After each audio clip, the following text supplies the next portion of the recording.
Alright guys, so I already recorded once and it didn't turn out too well. I'll just show you what I did very quickly. Make a quick video. Make sure your player tag is set to player. Um, we made one new script. We made an AI, it was just a capsule. And then we put a blue texture on it to represent intelligence.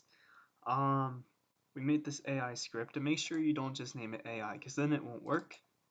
You must open that. And to make it very simple, we use this one command here.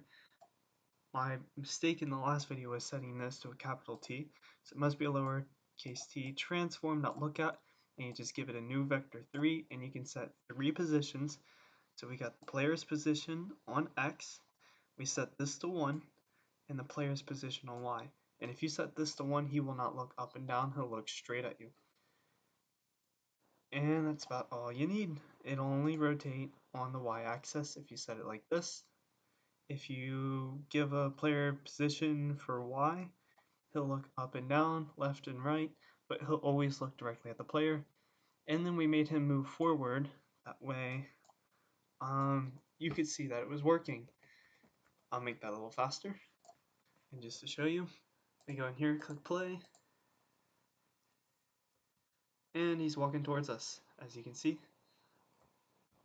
If I go over here, he turns over here. If I go over here, he starts walking this way. So he is facing us at all times.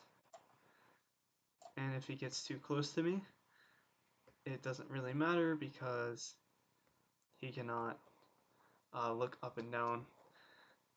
I'm not 100% sure that's correct though. We can try it.